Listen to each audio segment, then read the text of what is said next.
text. But before we get there, I just once again want to thank you for tuning in, and those who chose to watch the rebroadcast of this. I just want to thank you for tuning in and watching this. And just remember, from the couch to wherever you are, we are not trying to offend anyone. This is just table talk. So our foundational text today comes from John 11:20 through 23, and it reads like this. Then when Mary was come here where Jesus was and saw him, she fell down at his feet, saying unto him, Lord, if thou hadst been here, my brother wouldn't have died. If you remember, this is the same thing that Martha said. Mary said the same thing now. Then it goes on and says that when Jesus therefore saw her weeping, and Jesus also weeping, which came with her, he groaned in the spirit and was troubled, and said, where have you laid him, or where have thou laid him? They said unto him, Lord, come and see. So grab your coffee, grab your water, grab your juice, grab your soda, grab whatever it is that you're going to grab with us. Just remember, come join us at the table where you comment and I answer. Come on, y'all. Let's table talk. So let's give a little background here. We gotta go back because from last week to this week, there's another big jump that happens here. So with this week, well, last week or a recap. Let's recap. Let's go back to go forward. Mary and Martha gives word to Jesus that their brother is sick. They said the one you are love, which means fond of, the one that you are fond of is sick, which means Jesus had a relationship with him. So it says that Jesus waited 2 days. If you read the scripture, it says Jesus waited 2 days before he decided to leave to go. Hence why they kept saying to him, both of the sisters said the same thing. If you would have been here, my brother would not have died.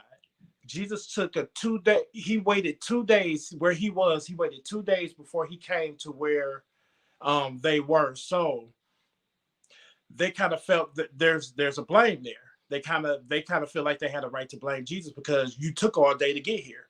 So here's the thing, though. If we go back in that scripture, we realize that first thing it says that Jesus left 2 days after he heard that Lazarus was dead.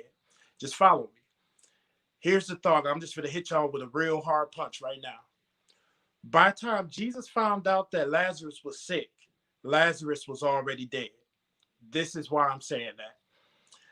Jesus waited 2 days before he left to go to Bethany, where Lazarus was. By the time he got there, Lazarus said that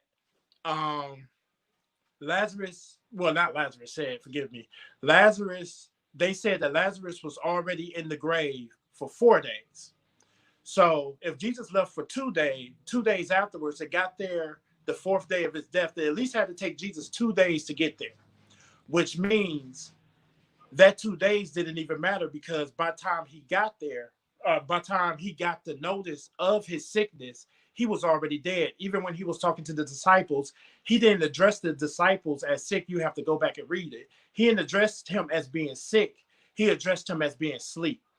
And the terminology back then, the word sleep meant dead. So Jesus addressed him even after he got the notice as already being dead. So the purpose of Jesus going to see Lazarus wasn't to go see his sick friend. He already had it in his mind that he was going to go and raise him from the dead because that's what he told his disciples, if you go back and read it. Now, here's the thing about what happened even before they got there with the disciples. One of the disciples said, okay, they really wasn't expecting Jesus to go back because one of them said, Jesus, we finna go back to the place where the Jews want to stone us dead. Like, they want to legitimately kill us. We finna go there. And Jesus gave a metaphor. You have to go back and read it. To calm their nerves, kind of, but it got to the point that Jesus was like, yeah, we're going back there because my friend is there and there's something that I have to do there for everyone to believe. This is another step. So God, we talked about this the second week. So God's um manifested will, or God's vision, or his reputation can be revealed on the earth so people can see who God really is through Jesus. So the disciples, one of the disciples, I think it was James, he went to the other disciples and said, well, if he's going to go, we might as well go and die with him.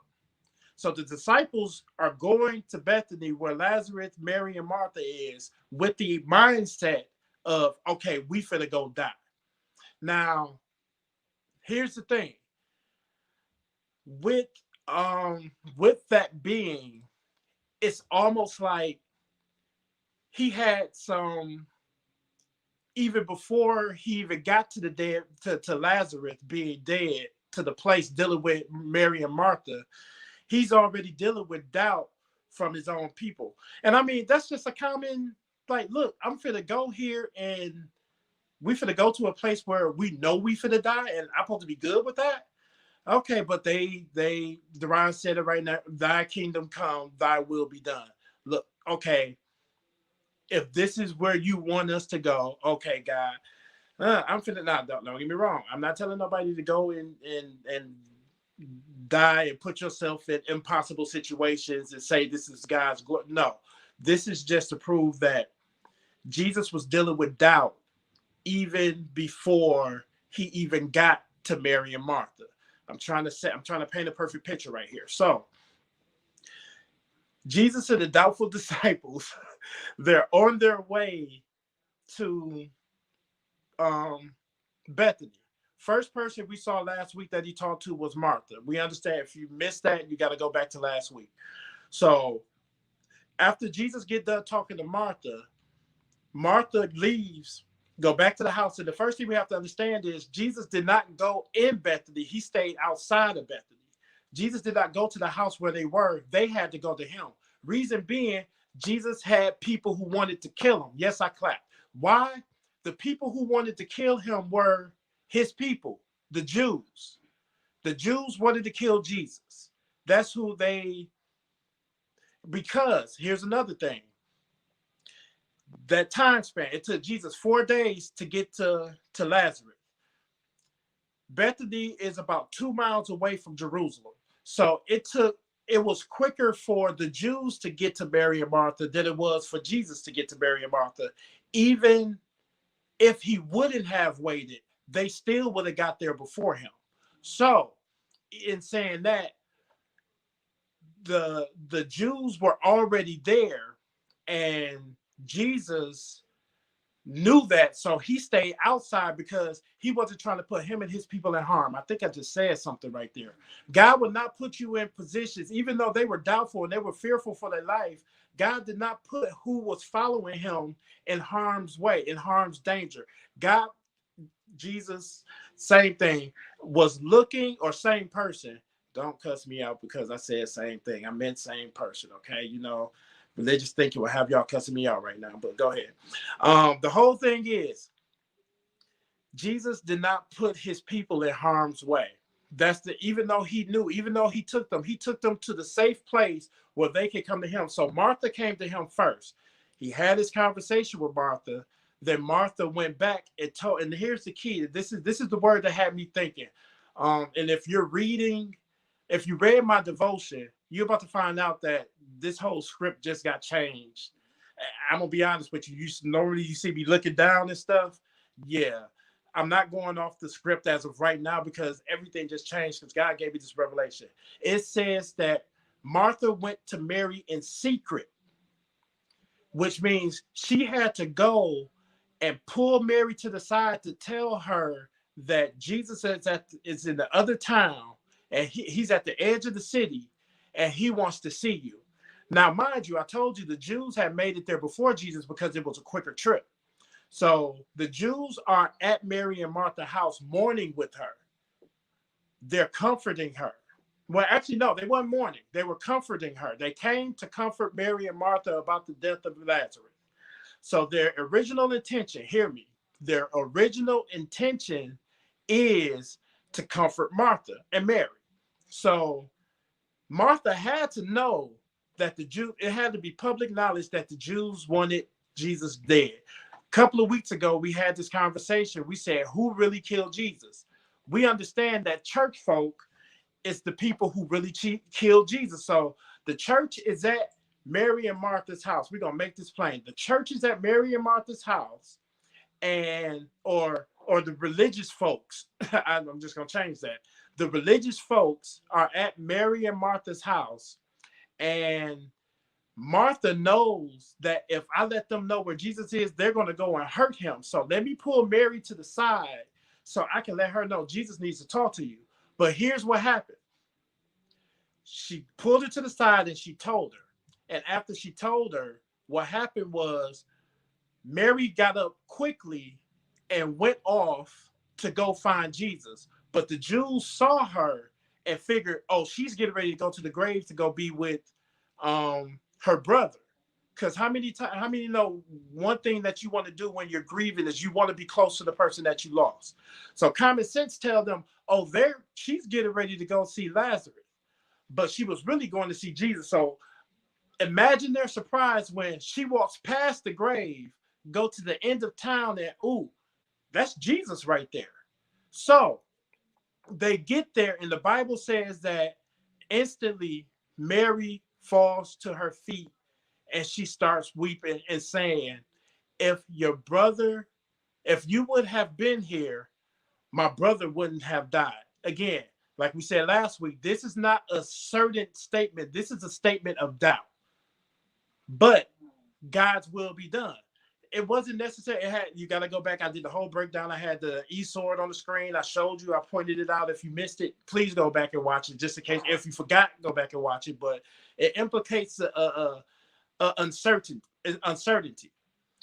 She was uncertain that even if Jesus would have been there, he would have made a difference. And mind you, by the time Jesus, oh my goodness, even though by the time Jesus got the notice, Lazarus was already dead. So they're not thinking about Jesus raising him from the dead. They're thinking Jesus make him better. But even the reality is they still blamed him, said, if you would have been here. But by the time he found out and by the time he got there, he still would have been dead. So there, in that instance of their mindset, there's still nothing they could have did or Jesus could have did, but they still had to blame somebody. I'm going somewhere. They still had to blame somebody, and they blamed Jesus. So, and here is where the doubt comes in. Not only does it say that Mary was weeping, it says, and the Jews that was around her from weeping. Here's my question. How do we go from me comforting you to me weeping with you? Here's my, I had to ask this. Did they have a personal relationship with Lazarus that they will be weeping like that? I was talking to my spiritual dad this morning. All this stuff was popping in my head, and I had to talk to somebody. It's like 7 o'clock in the morning. I'm like, Dad, look, I gotta run something past you. And he said, is there anywhere that states that they actually had a relationship or some type of relationship that they will be crying? And I was like, no, but think of it like this. When you get to that funeral and you have that one or two, somebody got that auntie or that uncle that has to flip the casket over, that has to do, and everybody has their process of grieving. But a lot of times those mechanisms of going through that process is for attention. Again, actually, this is somebody just might need to see this. Because we going in. You have that one person that everybody knows it. Everybody has that one person that's in that funeral that's going to flip over the casket, that's going to try to jump in with the body. Oh, Lord, take me instead. Take me. Why, Lord? You always have that one. This is what was going on here. Why would the group of people that was went to comfort switched their whole motive as to with weeping now. I tell you why. They were trying to discredit Jesus. They already didn't like him. They already was trying to kill him. So what better way is to take someone who he's fond of, someone he has a relationship, and turn him against Jesus? I'm pretty sure, like I said, they got there before him. I'm pretty sure they were even saying, look, what's taking Jesus so long? We here, we comforting you. We got your back. Jesus don't, which sets doubt in. How can a group, a family that knows Jesus, that seen Jesus work, that heard about his works, who the sister was washing his feet? You ain't just gonna wash anybody's feet. You're not you that's just personal. You're not just gonna wash someone's feet. That's dedication. That's loyalty. That's a relationship. I ain't gonna let anybody wash my feet, y'all. If you let anybody, your feet, I think feet is, and I'm just gonna go here real quick. I'm gonna take a sip of coffee. So, women, you ain't gonna let everybody suck on your toes either. Keep it real. Your feet is personal. So there had to be a some sort of relationship in that. So in saying that, they legitly, they knew, but outside influences changed their faith. It changed what they were convinced about Jesus. Because faith is the proper conviction about the truthfulness of who God is in your life and which direction you're supposed to go. These church folks, I'm going somewhere. These church folks changed the mentality, mindset of who Jesus was and what he could do for them and their brother. Religious people. I changed again. We said we ain't gonna say church. Religious people. Religious people change their mindset. So I've been going in. I'm sweating. I need a break for a second. So we're gonna go to this, and we will be right back right after this word from our sponsor.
Okay, welcome back to Table Talk. We have it. We having funny moments over here. Okay, I just realized I ain't got that much time. I ain't even hit nothing, so I'm gonna try to go through this as fast as possible. That backdrop was getting good to me, I guess. So, okay, so for my foundational text, let me put the foundational text up real quick for everyone.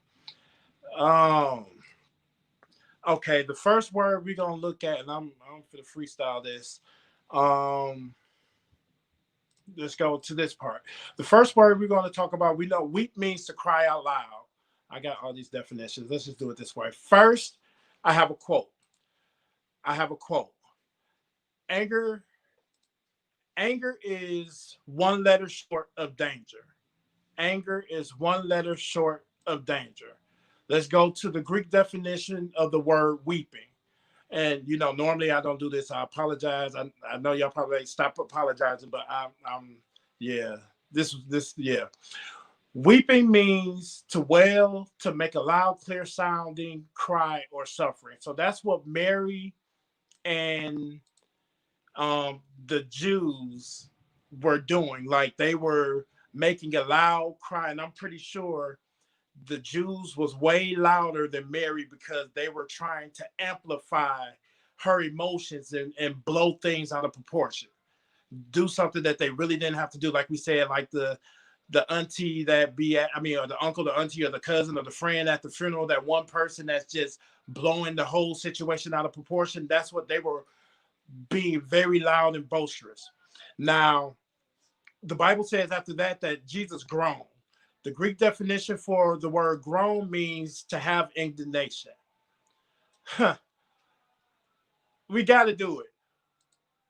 Wait a minute, rewind it back, and slow it down. The definition for the word indignation is to have anger. It also says in this Greek definition for the word groan means to blame, to side with charging. Charging is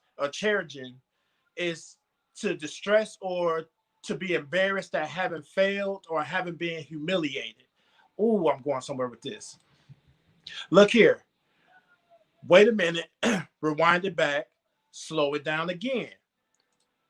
Jesus was angry because he took on the blame himself of the emotions of his friends and their feeling, meaning Mary and Martha, because they both came to them. So pretty much they blamed him, and he took on that emotion of their emotions. And here's the kicker, since we just said, well, and he also kind of blamed himself because he wasn't there to protect his friends from the haters, as someone said. The haters, the ones who turned them against him, the religious people. So Jesus had to take on that thing. So his anger was not towards Mary and Martha. His anger was towards that. We really do need a part 3. His anger was towards the religious thinking people. I got some numbers dropping here. So I'm talking about the church. Y'all don't like when I talk about the church, but hey, if we're bridging the gap between church and community, we have to understand that this religious thinking that we're doing, these ways of things, that it's religious thinking that causes us to, even at a funeral, to want to draw all the attention to yourself. I just said something. Religious thinking always wants you to, and I'm just going to say, religious thinking is selfish thinking. Religious thinking always wants you, and there's a difference between religious thinking and kingdom thinking. Kingdom thinking is not selfish. Religious thinking is selfish. So if you say, oh, he talking about religious, yeah, I'm talking about a righteous regimen of being selfish. I kind of took that and what you said and okay. A righteous regimen of being selfish. But when you're kingdom thinking, it's a righteous regimen of helping others, of comforting others, of supporting others, of loving others, of being committed to others. So Jesus was mad at religious thinking. His anger was, and then it said he groaned in the spirit. The word spirit means word. So he was vocal about how he felt about how they were acting. Not Mary and Martha, but the religious thinking that was going on around, because religious thinking corrupts faith. So, I got through that pretty good. So let's just go ahead and do this. Let's go ahead and break John 11 down full circle.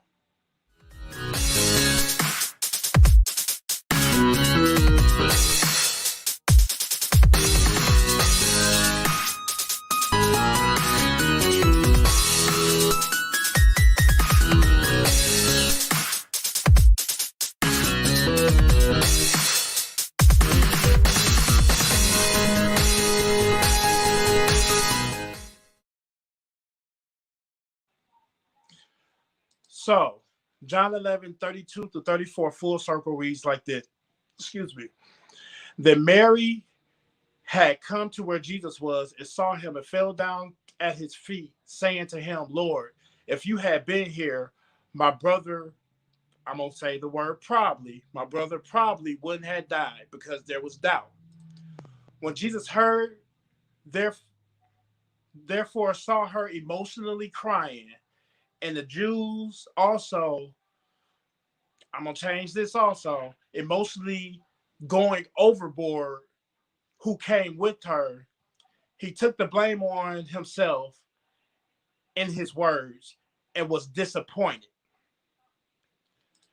and said, where is he laid at? And they said unto him, come and see. So, we went a lot of places today in a short period of time. So, how are we supposed to handle? We're gonna talk about how we're supposed to handle one another. When we're handling one another, when it comes to people losing people, one of the things that you cannot do is make it about yourself. You can't put yourself in the situation of a loss that here we go. Did the Jewish people have a relationship with Lazarus? It doesn't say that he did it. It doesn't say that they did it. But if they did it, or even if they did, why would you put yourself in a situation where you're going and now you go from comforting to screaming and mourning out loud? Mary absolutely had a reason to. When she came to Jesus, Martha came out of anger. Mary came out of a broken heart. Even if we notice this, Martha, when she first found out he was there, Mary stayed. Martha went off. Mary stayed. Mary stayed where she was. Probably reason being, some people handle emotions like Martha went head on. Mary probably was dealing with some situations of her own. Maybe she didn't want to leave because that's the last place that her brother was, and she had a hard time getting up from that place where she had all these memories of to go see. Maybe her whole focus, but Martha wanted answers why. Mary wanted to be close. So even with that, why we cannot take the selfish approach of trying to make it about us when someone is going through something. What's the best thing that you can do? The best thing you can do is be that ear, be that shoulder. Let them vent. Let them have their process. Don't tell them that you've been grieving too long. You should be over this right now. What's wrong with you? That is selfish, because if you're telling someone that, you're saying, if this was me, I would have been done with this by now, so you should be done with it. That's the most selfish thing that you can do. That is religious thinking and not kingdom thinking. Kingdom thinking would be more like this. Do you need something? Oh, it's a year later, you still, let me buy you some food. Let me take you out to go eat. Let me do this. Instead of trying to give, and then you don't always have to have an answer. When we grieve it, we don't want your answers. I pause for a reason. Because we don't want your answers. You want to give us answers. You want to give us, and of course, 9 times out of 10, people do want to make you feel better. Don't get me wrong. I understand that. But if you don't know what to say, if you don't know what to do, or if you're being selfish in your intentions, leave that at home. I'm being forceful with this because I'm getting memories of all the stuff that I'm remembering, all the stuff, and all it does is damage the person. You trying to make a situation better actually causes damage. So when I come back, it probably seemed like my final thought, but when we come back after this, I will be giving you my final thoughts. Here are your video announcements for the movement community. Join Pastor Dr. Tony Willie Jr. on his Facebook page for the Movement Underground 9.0, Sundays at 10 a.m. and Wednesdays at 6:30 p.m. Join Pastor Dana Kelly for My Morning Worship, Monday through Fridays at 8 a.m.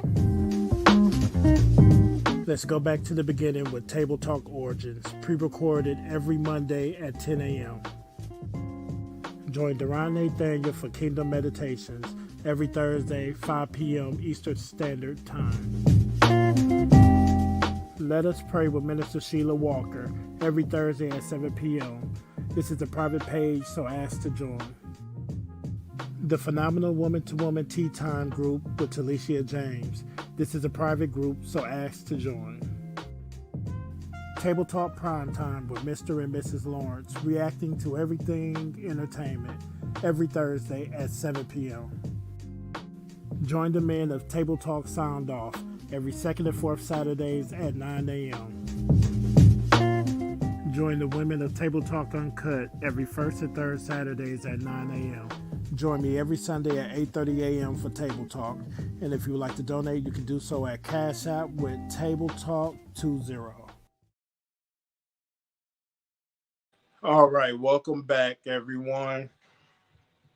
Still love me. Bring it in. Still love me. Still be there. Still tune in. This is the next week will be the series finale. And a quick announcement.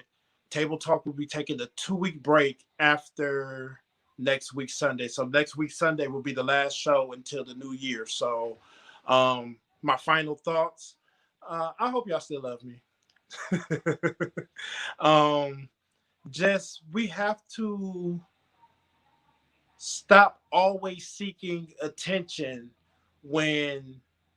or we need to stop putting ourselves in situations seeking attention when it has nothing to do with you.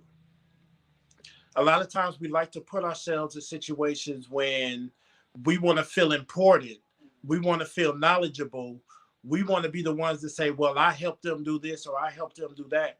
But that matter, that what does the price of tea have to do in China?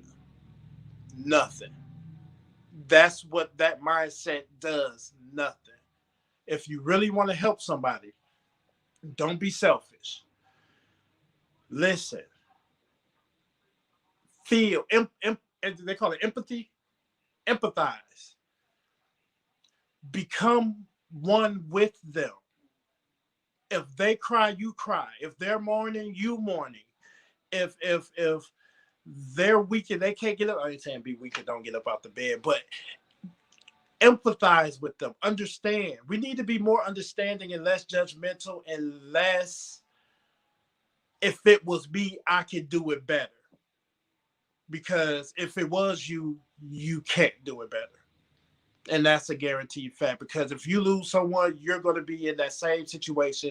You may handle it differently, but you're no different because you're going to have the same emotions, the same feelings. So you have to put yourself in other people's shoes. Real quick, we had a loss last week. A friend of the ministry. I want to personally dedicate this show to Robert Wise. And in saying that, I thank y'all for tuning in. I thank y'all for joining. Remember, all I could do is walk you to the door. The rest is up to you. We will see you next week where we will be we'll be coming from the book of Revelations for the final episode or the conclusion of the matter. So I will see you next week. So yeah, we're going in. I'll see y'all later.